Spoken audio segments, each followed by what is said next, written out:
The disclaimer economy has trained people to think that clarity is a hostile act, and that is only going to harm women in the future. Welcome back to episode 60 of the Sage Sorority. I'm your host, Chantel. How are we all doing, guys? Happy Thursday.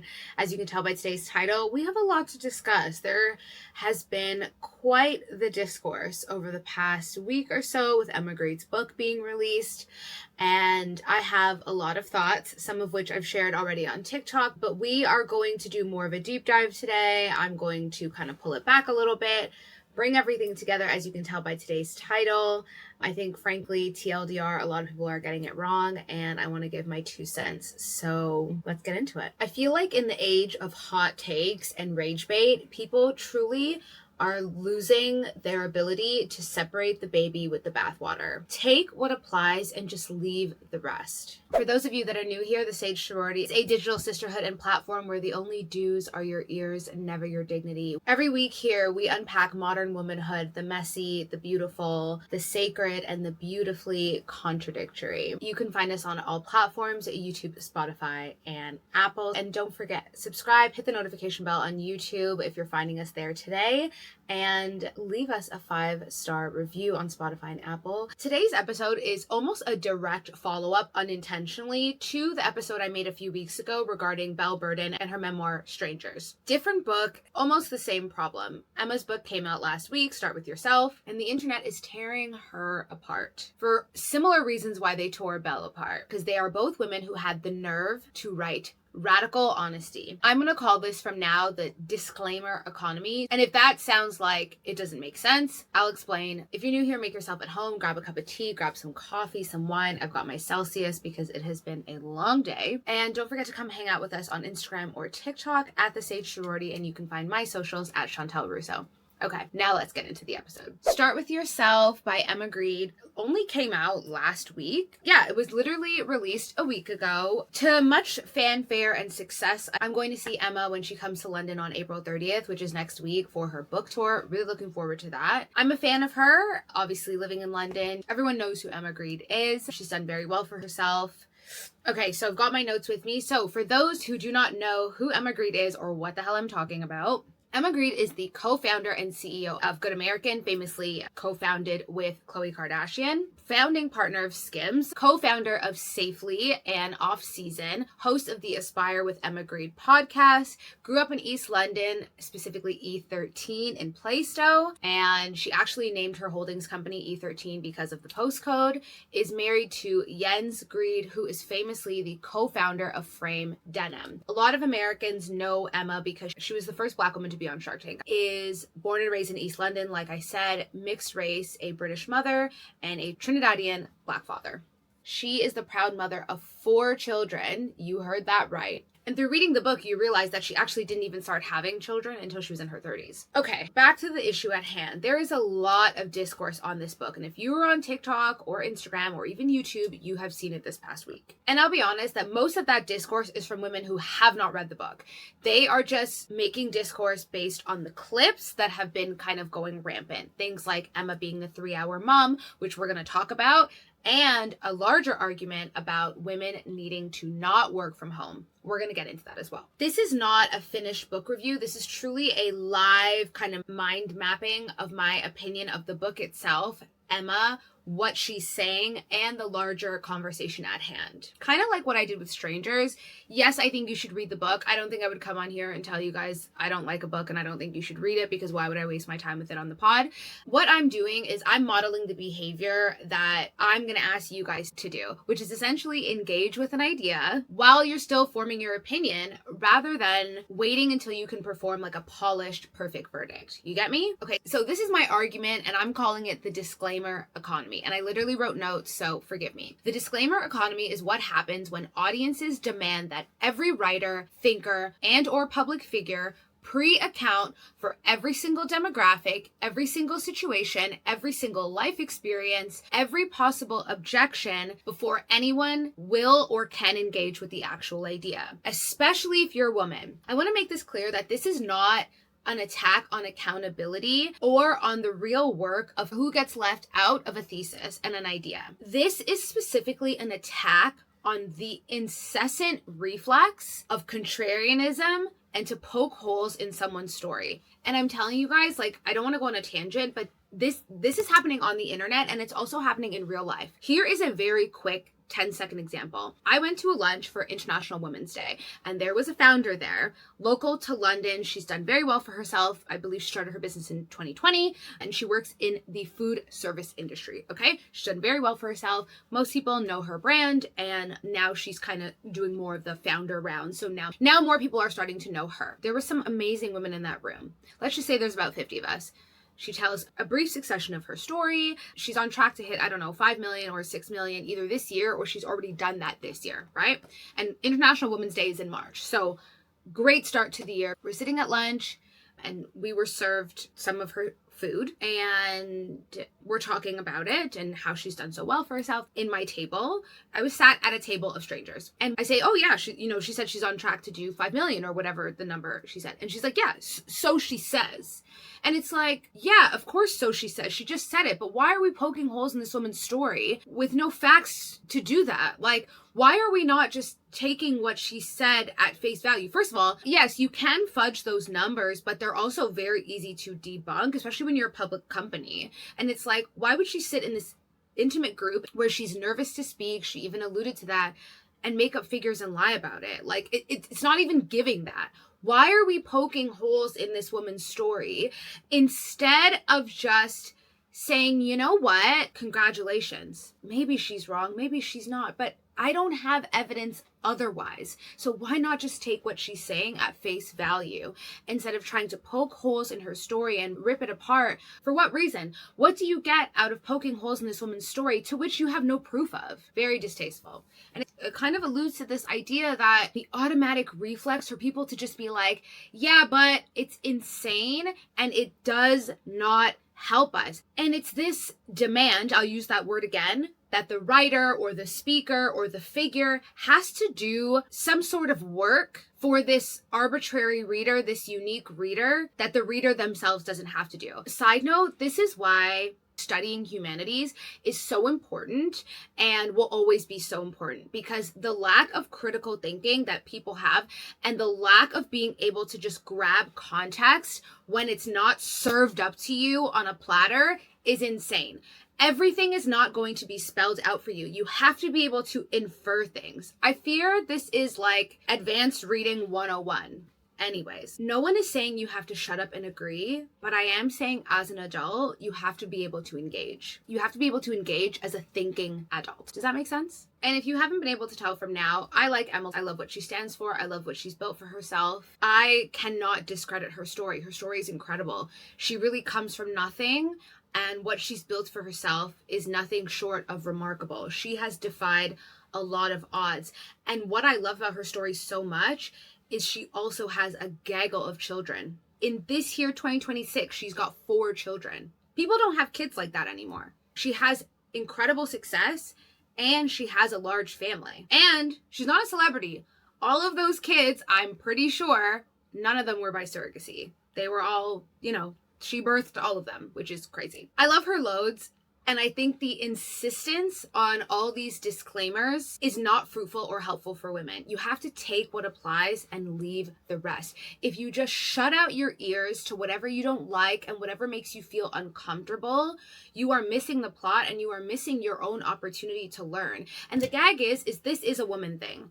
And I know this to be true because she even talks about it in the book herself. She's at lunch with her husband. This guy comes over to say hi. He starts bragging about some big deal he did and this, that, and the third. And her brain immediately goes to, I don't care about this. You're ruining my lunch with my husband. You're arrogant and you're annoying. So I don't even care about what you're saying. But her husband was tapped the fuck in. Her husband was listening to what this guy was saying. And as soon as the guy leaves, he was like, great. Now I know what to do with the commercial building she's like, what? What are you talking about? Like, she was so wrapped up in how she felt. And listen, I'm not saying emotions don't matter. I'm not saying she shouldn't have been annoyed. I'm not saying any of that. Again, context, inference, and using our critical thinking skills. But look at the difference of that. Her husband could have been equally annoyed, but he wasn't. Okay, this guy's annoying, but he's gonna leave. I'm not gonna take it personally. And him being able to engage for however long that guy was there landed him to a great idea that he wouldn't have had. And this is Emma telling us this story, and she is a boss babe business girl. She has the scent of a bloodhound when it comes for opportunity and getting shit done. And she's still telling us this. So this is a big thing. But if we catch it and we talk about things, then we can do better in the future. Her saying that story will stay with me because I'm someone who I never want to let my emotions get in the way of my well-being or get in the way of my knowledge or get in the way of my bag. You know what I mean? So in regards to Emma and my theory on the disclaimer economy, I think it's playing out in 3 major ways. 1, the way we talk about motherhood, of course. 2, how we talk about women in the workplace. 3, how we make big decisions in our lives. And money flows under all of these things. Okay. So point number 1 is the 3-hour mom pylon. For those of you that don't know, TLDR, Emma Grede has been making the rounds, doing a lot of promo for the book, and she has mentioned a few times, and she mentions it in the book, I believe, that she considers herself like a 3-hour mom. And basically what that means is after 3 hours with her kids, she's tired. She also mentions in the book pretty often that she doesn't really read her school email, her child's school emails, she doesn't pack all their lunches every day. She doesn't really do that. She's like, I pay people to do a job and they do it and I let them get on with it. And people hear that and have a lot of harsh vitriol about it, especially the moms, I'm not a mother. I do think that motherhoodism has a lot of fixing up to do. I'll put that in a nice way. I think there's a lot of misery loves company. I think there's a lot of, if I have to suffer, then so do you. And I don't think a lot of mothers, not all, don't like when the advice is not suffer through it. I don't think they like that. And I think it's having to reckon with their own lives and their own situations. I think a lot of people do that in a lot of different circumstances, but I think it's very loud and brash when it comes to motherhood. I've seen comments saying, why would you have kids if you're just going to put them in daycare? I want to spend all my time with my kids, And it's just then do that. No one's saying you shouldn't do that. She's just saying she doesn't want to do that. And I don't know why this is so radical. And Sahar Karam, she's on TikTok. She mentioned it. She's like, you know who's a 3-hour mom? Poor moms, immigrant moms, moms that own their own small business. And it's just yeah, why are we acting like this 3-mom thing is so radical and terrible? But the internet has decided that it makes her a bad mother, a bad feminist, and just a very bad example, right? And like I said about the disillusionment of motherhood, it's not new. It's not anything new. This has been going on for generations. What's new is a woman of her profile, of her race, of her beauty, of her wealth, and of her family size, being honest about where she sits on the gradient and how she feels about it. And to be honest, the thing is that what Emma is saying is that even if she wasn't rich and even if she wasn't famous, she would still be a 3-hour mom. I genuinely believe she would still be a 3-hour mom, and no one would bat an eye at this. I truly believe that there is no good mom, bad mom binary. I really don't. I think most women sit somewhere in the middle. But in mom world and mom internet, there's only good mom, bad mom. There is no in the middle. You're not allowed to be in the middle. And I think this is just another way of how we harm women, ultimately ourselves. If we're always trying to put someone in a box, then they're never allowed to leave that box and they're never allowed to do anything different. And the fact is, people are dynamic. It's just not that simple. And obviously for me, the gray is always where we live on the podcast. That's always what we talk about because that is real life. Most people sit in the gray. Most mothers sit in the gray. Sometimes you're a good mom for a season or a week or a day or a month. And sometimes you're a bad mom for an afternoon or a period of time in life. But most of the time, most people are in that gray area. They might be good at some things and awful at others. And there's so many different archetypes and layers for this. And I'm not a mom, and I feel like I know these things to a palpable level. So I can only imagine what it's like for mothers. The mothers who shame you, like I said, for putting your kids in daycare. The mothers who shame you for putting your kids in public school. The mothers who shame you for not wanting to spend every moment with your children. Misery loves company, and women who are often the loudest about this kind of stuff are usually the most uncomfortable on their own and with their own decisions. And I said this in one of my recent TikToks, but I'll say it again. Emma also says that she's at home home by 5:30 every day, you know? She kind of goes back and forth with sometimes doing bedtime, sometimes not, but for the most part, she's out of the house in the morning quite early and she's home by 5:30 every day. Sometimes she's doing bath time, sometimes she's doing dinner, she's catching up with her kids. How was their day? Da-da-da-da. And there was another internet discourse about she doesn't want the soft life. And I was like, what do you guys think the soft life is? Like, there's not a lot of you that can guarantee you're in your house by 5:30 every day. There's just not, especially if you work outside of the home. Like, you can't. Even if you are able to leave, you're still commuting. Like, you don't have the demands that you can be there no matter what. And that is her choice. Like, she's not whipping home to be there by 5:30 because she has to let the nanny go or she has to. If someone is wealthy, like, it's by choice. And tying it back to the soft life conversation, we have to ask ourselves, like, what does soft life mean to you? 9 times out of 10, when women say they want the soft life, they're talking about money. Emma has it. So if she's home by 5:30, it's because she wants to be, because she has the money to be home. And to be honest, if she really wanted to, she could send her kids to boarding school. Wealthy people do that all the time. She could send her kids to boarding school and see them for spring break and see them for summer and see them for Christmas. I need everyone to just, like, again, use your sense. And this is the thing that a lot of women are not allowed to say openly, and we're not allowed to want or desire or even crave openly. Like, even the term soft life, like, we're talking about money. You want money. You want to have a lot of it, and you want it to not be a source of contention in your life. We need to be comfortable talking about that. I have long believed that women don't talk about money enough and it holds us back. And I learned this lesson the loudest when I worked in sales. Because when you work in sales, and if you worked in sales, you know, talking about money and talking about sales is standard. Like, you're always talking about sales and you're always talking about clients and you're always talking about closing deals and you're always talking about bonuses, because that is the driver for everything that you do. So it becomes a very normal part of conversation. And then when I left sales to go into other roles because I had enough of it, I just realized how we can really hold ourselves back as women. Anyways, that's another pod for another day. The soft life includes money, and only you can really determine how much of it includes, but let's not play ourselves here. And I think the disillusionment with motherhood before you even have your first child is real. And I've seen it even in people I know. And we're talking about women in their 30s who are realizing that motherhood looks a lot different to me than I thought it would be. Now, I believe it is such an insane and profound experience that it's not something you can ever really truly know until you experience it. I believe that wholeheartedly. However, what I will say is the amount of women who plan for motherhood, plan for the experience, is significantly smaller than those that just kind of end up in it. And this is a real thing. Think about the people you know who've had children. How many of them went to birthing classes? How many of their partners went to Lamaze classes? You know, how much therapy did they do to unpack their own wounds and their own trauma? How much saving did they do? You know, I watched a TikTok not too long ago from a midwife who's very popular in the UK. And she said, you know, a lot of women of color, like, they don't save when they're having children. Like, they don't plan as much as their white contemporaries. That's a huge issue. And it ties into this disillusionment. And then you're here and you're like, you feel like you've been sold a dream. And in some ways you absolutely have. And in some ways you've sold yourself a dream. Side note, but for those of you that don't know, I always have like 4 different books on the go. And one of them, it's called Promises I Can Keep. And the subtitle is Why Poor Women Put Motherhood Before Marriage. First of all, someone mentioned this on TikTok.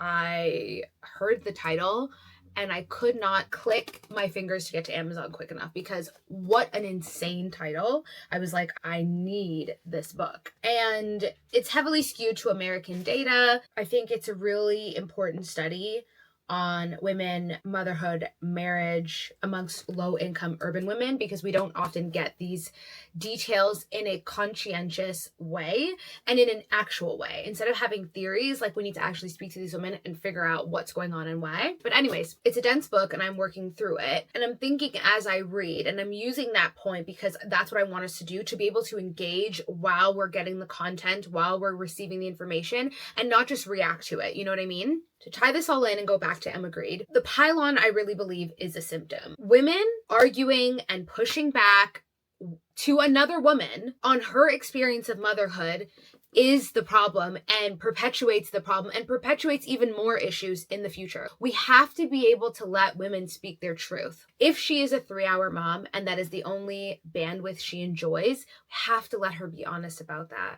Us perpetuating this, no, how could you say that? How could you do that? It doesn't help anyone, because there's a lot of women that think like Emma, but they don't have the courage to say that because of the blowback. And if you don't have the courage, respect, and confidence, adding in that keyword, to let another woman sit comfortably in her own honesty, you don't have the same to let yourself sit comfortably in your own honesty. That is a fact. Which is how we end up with women in their 30s blindsided by motherhood, because no one told them. No one was honest about their experience. It needs to change. Motherhood is so demanding and relentless in the best and worst of ways that at the very least, we deserve women to have accurate accounts of what it feels like and what it looks like from the women boots on the ground. We need to be able to take what applies and let the rest fly. I feel like it is a huge point that has been missed in a lot of the discourse. That brings me to point number 2, the work from home discourse. Guys, Emma's argument is that if you want to advance your career, we're talking corporate, working from home is a killer.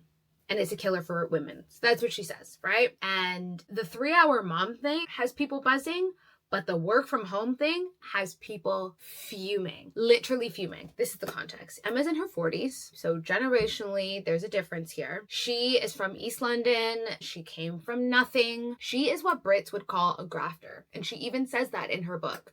A grafter is, for all my non-British people, someone who is extremely hardworking, very hardworking. They get to it. Every day, rain or shine, they get to the money. She is a grafter from a community of East London grafters, okay? She didn't go to university. She dropped out of college. Her mom, when she was 16, her mom left to go to Spain on a romantic expedition, which Emma says in the book she knew was a mistake. And she was a parentified eldest daughter. I need the context there. And I get it. Not everyone read the book. They saw the clips. They're giving feedback on the clips. First thing I want to say off the top is that most people listening to Emma or watching Emma in these clips are not trying to have success at the same level. Also, context that I want to give is that like everything, you have to take it with a grain of salt. Emma runs her own stuff now. However, Emma didn't get her career in corporate. She worked at an agency for about 6 years, asked for a raise, didn't get it,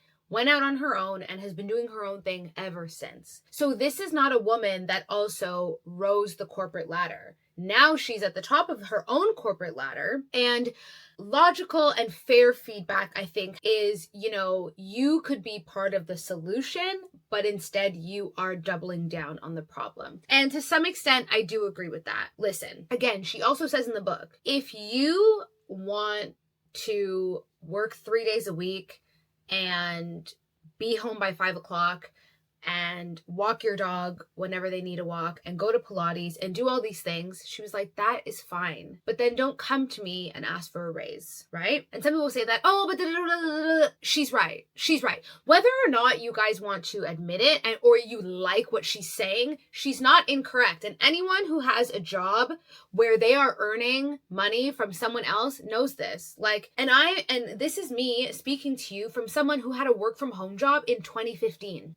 In 2015, the only people who worked from home were people who worked in IT. And it still wasn't everyone. I worked in lots of companies and everyone who was in IT was on site all the time. Just depends on your setup, but it wasn't a rarity. So I say that from my vantage point, and then also with her vantage point being the boss in corporate. She's never really been the worker. And when she was the worker and didn't get what she wanted, what she felt was fair, and it was fair because she had been there 6 years. They didn't want to give her a raise, of course.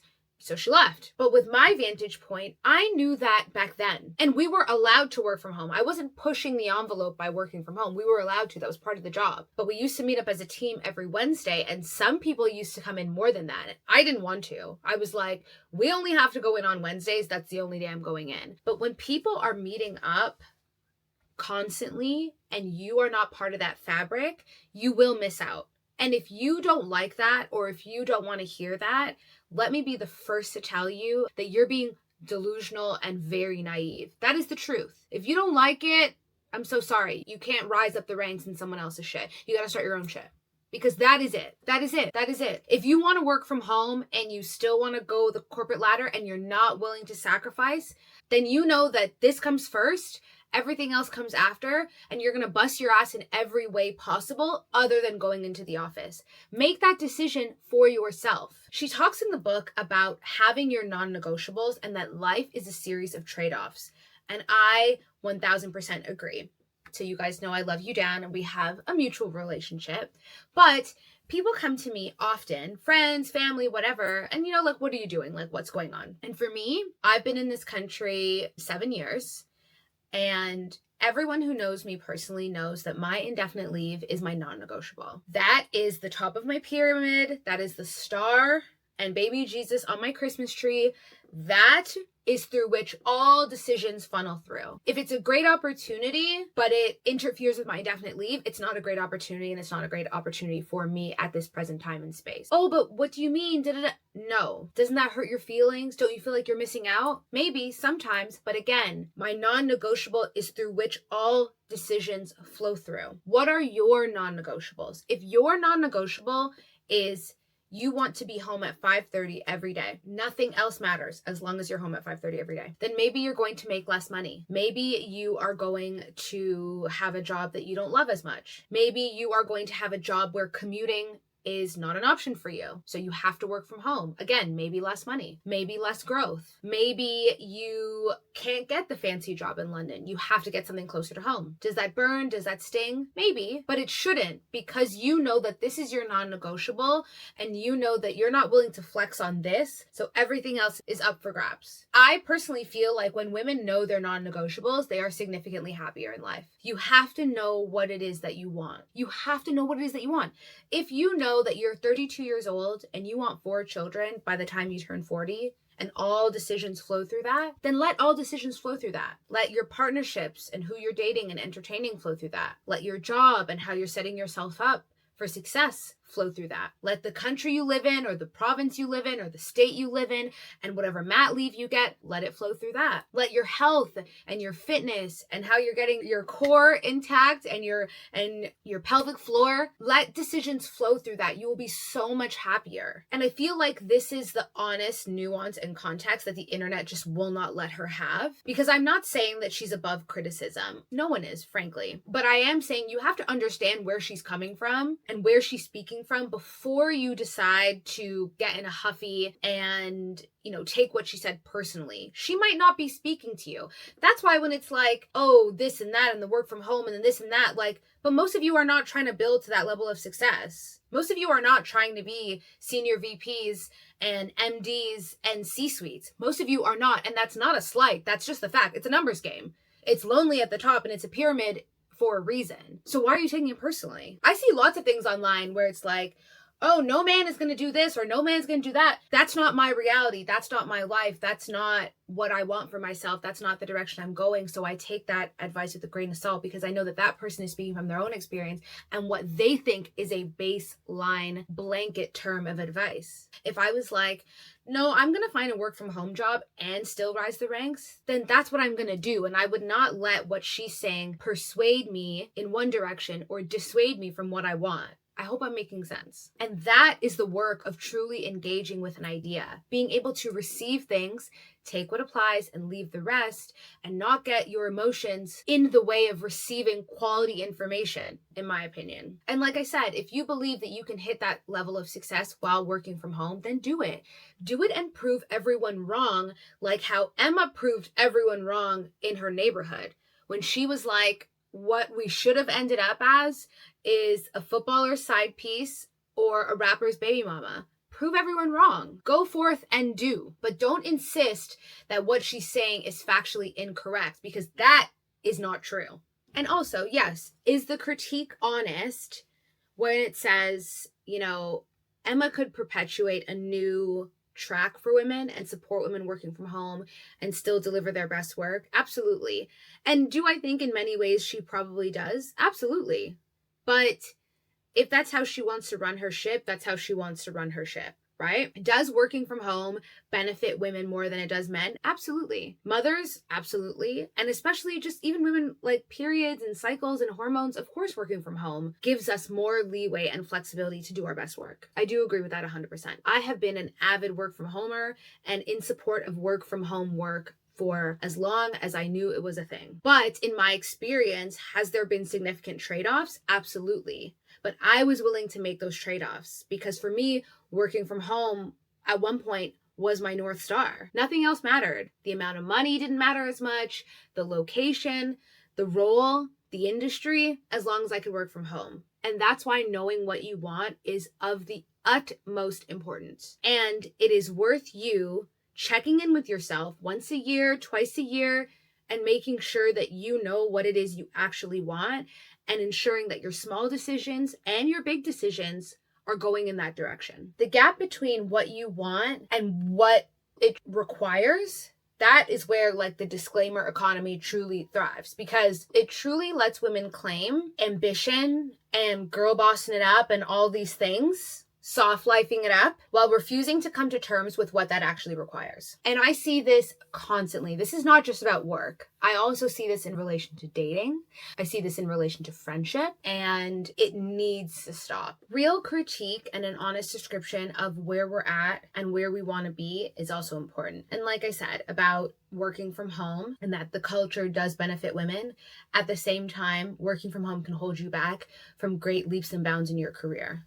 We have to be able to hold multiple truths at once and figure out what we want to work for us. In the book, she has a whole chapter on trade-offs. I'm so glad that she made it because I truly believe in everything in life. Whatever you gain, you lose. Even if you gain the love of your life and you're building a life with somebody, you are trading that off for what you had while being single, which is complete autonomy, doing your own thing all the time, never having to consider someone else. Of course, you can say those trade-offs are worth it, and that's fine. And I'm not saying that the trade-offs mean a negative thing. I'm not saying that at all. But what I'm saying is they're a real thing, right? Like you gain children, you gain more love than you could have ever seen in your life or experience, but you're removing a lot of things from your life as well.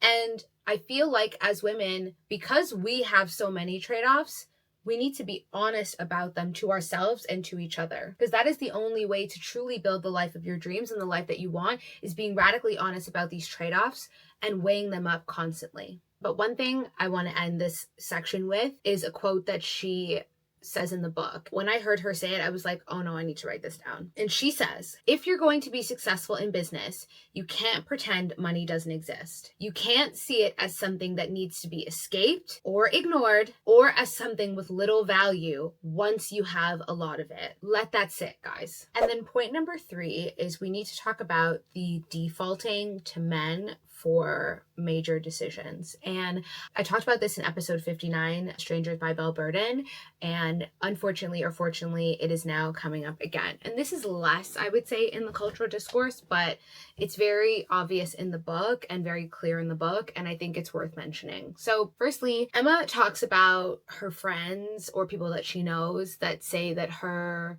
talking about money or her love of money or whatever, her discourse around money is unelegant, unladylike, and I'm paraphrasing. And this is an example of women policing each other on a regular basis. And she says she knows women that own their own money and women that, as she puts it, wouldn't have a sausage without their husband, which I think is like the randomest saying. I don't know if that's a British saying. If that is a British saying, please comment down below, because I've never heard anyone say that, and I thought it was so funny. But it's about policing women's ambitions, their desire, and their honesty. Women who also probably want the same things, they just don't have the courage to say it, right? Like no one doesn't want money.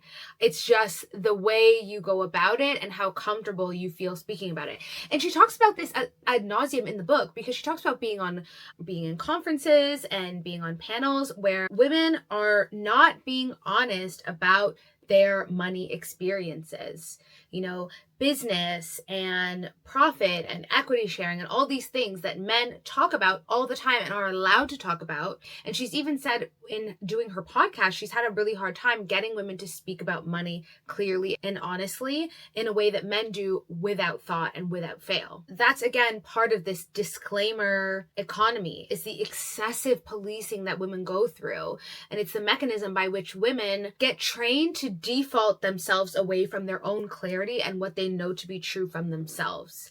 There's an early point in her book where she talks about how quickly women default their own thinking to like an Instagram post, something a colleague said, something a manager said, something a boss said. She also says in the book that women are far too concerned in the workplace with like what everyone else is doing and not about what's going on for themselves. Like they're too outwardly focused and not enough inwardly focused. And I think that's huge. You guys know on the pod, I say often, look to yourself for answers, look inward for answers before you go to the world. And I think that just emphasizes my point even more. But one thing she doesn't say in that is defaulting to a husband or to a male spouse. And I made a TikTok on this, but it's worth reiterating on the podcast. She doesn't mention that, but it is the same pattern. And I talked about this in episode 59, Strangers by Belle. Intelligent, capable women are defaulting, turning off their brain and defaulting major decisions to a man. And listen, I want to turn off my brain like any of the other girls. Date night, vacations, I got you. I'm there. I get it. Yes, I know that women are overran with stuff. We are burdened. We have a lot going on. We have a lot of thoughts going through our head at any given time. We have a truckload of emotional labor. I get it. I would never say those things are not true, because they are for the vast majority. However, and of course there is a however, when it comes to real decisions, your money, your safety, your kids' safety, your kids' money, your health, you cannot just default those decisions to a man because you just don't want to think about it. If you are alive and your brain is fully functioning, you need to think about it. I love it so much in the book because she says she shares everything with her husband 50-50 and she still gets her own lawyers to look over things. That is a boss bitch. That is a girl who is not just talking the talk for the internet and for a book. That is a girl who is living this life offline. And I love that because I also know that when you have the courage to speak your own truth, you encourage others to do the same. And I love that she said that, because that is something that I believe women should do. I have talked to many of my friends about getting married and settling down, and some with men that have a significant amount of means. And one thing I've always said is 1, prenup, and 2, forensic accountant. You have to know what is going on with your money,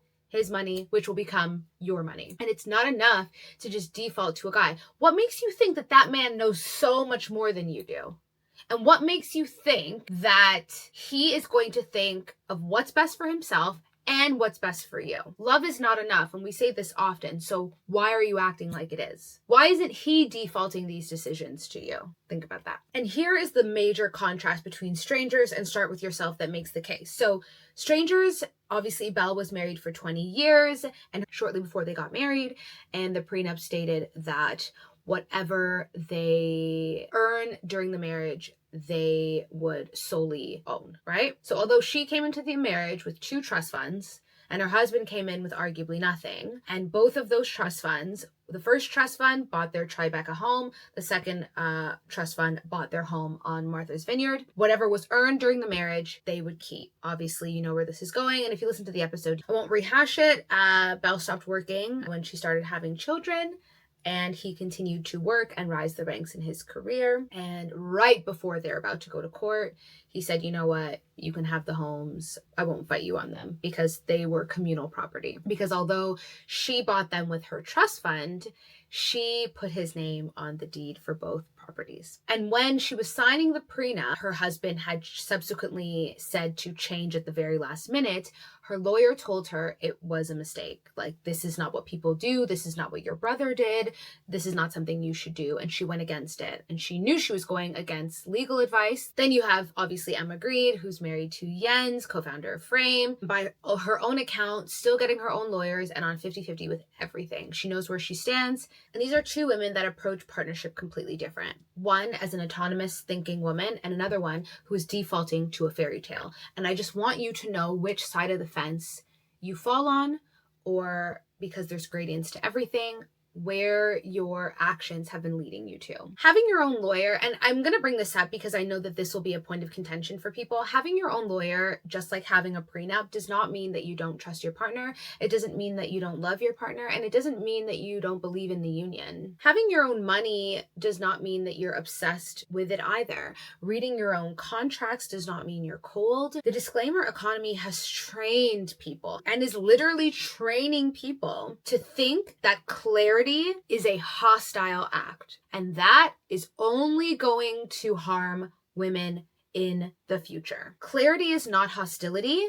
It is actually a bare bones functionality of adulthood. So let's bring it all together. We've got motherhood. Women are being punished for being honest about where they sit on the gradient of motherhood. Work, women are being punished for being honest about what advancement really requires, what ambition and what soft life actually requires. Like, you want to get those things, you want to reach those levels, what kind of dues do you have to pay? And what kind of trade-offs do you have to make? Because like I said, there's trade-offs in everything. And 3, decisions surrounding men and decisions that involve men. Women are punished for having clarity instead of deferring to men. All 3. Women are trained to perform the version of themselves that other women will approve of. And instead of doing the harder work, the more complicated work, the more excavating work of being honest with themselves about what they want and where they want to go and what they're willing to sacrifice to get it, we have hot takes and rage bait. Like I said, and I've echoed throughout this entire episode,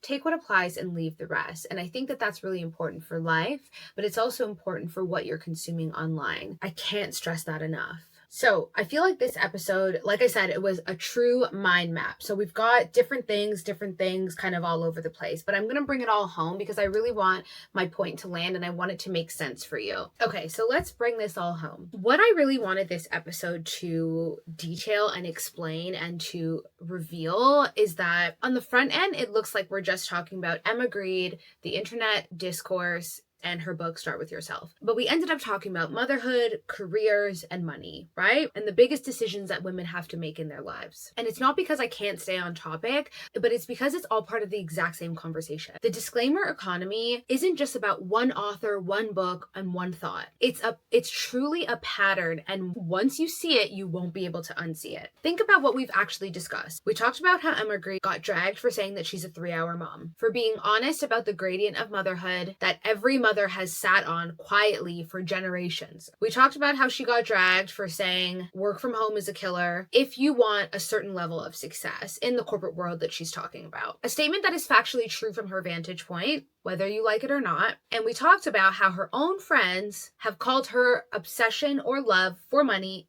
unelegant. Not strangers on the internet, these are women she knows IRL. Calling the thing that has built the comfort of her life, because women have been trained to be embarrassed about wanting what men are celebrated for wanting. And underneath every single one of those examples is the same mechanism, the same beast. Women being punished for being honest. Women policing other women for clarity, for ambition, for being able to frame what they actually want in life. And the cost of that policing is very real. And I mean the real cost is that we're training women to stop thinking for themselves, to go against their gut beliefs, to outsource it, to listen to an Instagram post, to listen to a TikTok video, to listen to a friend, instead of looking inward for answers and then going outward for secondary opinion if you need it. To wait until someone else does the thinking and then either disagree or agree. For someone else to build the soft life. But never actually sit down and say, what do I think and what do I want? Which brings me to Belle burden. Because if you want to see what happens when a woman truly outsources her thinking and outsources major decisions in her life, just read Strangers. 20 years of marriage, no strong opinion on her own life should her partnership dissolve, and everything was filtered through her husband first. And then on the other end, you have Emma Grede. Her own knowledge that if something happens to her husband today, the plan she will put in place for tomorrow. Not because she doesn't love him, not because she doesn't trust him, but because she trusts herself. This is what the internet is missing, because she trusts herself enough independently. She believes in herself. She believes in Emma. And I want you guys to believe in you. Believe in you more than you believe in your partner, even inside a partnership that she's fully committed to. And that is what thinking for yourself looks like when the stakes are real, when you are a true embodied woman in adulthood. And ultimately, here's what I want you to take from this episode. Stop waiting for the perfect thinker to write the perfect book that accounts for every possible version of you. That book is not coming. No one is going to write a book that anticipates every race, every demographic, every ability, every socioeconomic exception, every country, every situation, every block, every hood, every life stage, every curveball that your life has thrown at you. That is not the author's job. That is your job. That is your job to read, to listen, to watch, to think, and then to metabolize the ideas. Take what applies and leave the rest. That is how grown, mature adult women engage with ideas. And ultimately, that is how you expand. And that is how you get better incrementally each day. And if you're sitting down and you're listening to this episode and you're listening to me talk, and you are maybe considering that you can't remember the last time you had an opinion on your own that was fully your own, not influenced by TikTok or Instagram or this person or that person, on your relationship, on your career, whether you are building the life that you want for yourself, it's not that you're broken or you're misguided. It's just that your life is currently noisy. And I wonder, do you trust other people's opinion more than you trust your own? And if so, why? And start there, because that is something you can fix. And I want you to start with one decision, just one, and asking yourself a question that no one else ultimately can answer for you. And that is, what do you think? This is something I can help you with in one-on-one coaching. Let's help you get more clarity regardless of what is going on in your life. Because ultimately, no one is coming to save you. And that is a hard pill to swallow, especially if you grew up with the books and the Disney and the this and the that. No one is coming to save you. You have to save yourself. And no one is coming to write the book with all the answers. Me, as someone who loves a book because I love answers. And no one is coming to tell you what to think. And no one is coming to tell you what to do. I'm not. The only person that can do that sort of thinking for your life is you. And the sooner you accept that, the sooner your life will look and feel like yours. And that doesn't mean that it's going to be sunshine, lollipops, and roses every day, but there is a sense of contentment that you will have because you know that your life is your own, because the decisions that you make, the ones that you're in control of, you exercise willingly. Anyways, that was a bit of a yap. I hope you guys enjoyed this episode. Ultimately, I think that the book is great. I'm really enjoying it. As someone who's read a lot of business books, both by men and women, I am enjoying her story. It's nice to hear from someone that has a very different background, especially as a Brit. I never get tired of hearing people's stories, especially people that have overcome a lot. It makes me feel like I have come far and I've got far more to go. And I think that if you are looking for the same type of reverence in your life, you would enjoy the book. You might not agree with everything, but I think you take what applies and what can make your life better and how you can grow, and you leave the rest. Anyways, guys, that's this week's episode. If you liked it, you know what to do. Share it with a friend who's also reading the book, or any of you that are going to her book tour on April 30th at Hackney Empire in London. If you are going to be there, I'm going to be there. So if you see me, please say hi. I would love to meet any and all of you that are going to be there. I'm looking forward to it. That is it for me this week. Don't forget to leave us a review and comment down below if you are a Spotify girly. I will talk to you guys next week. Bye!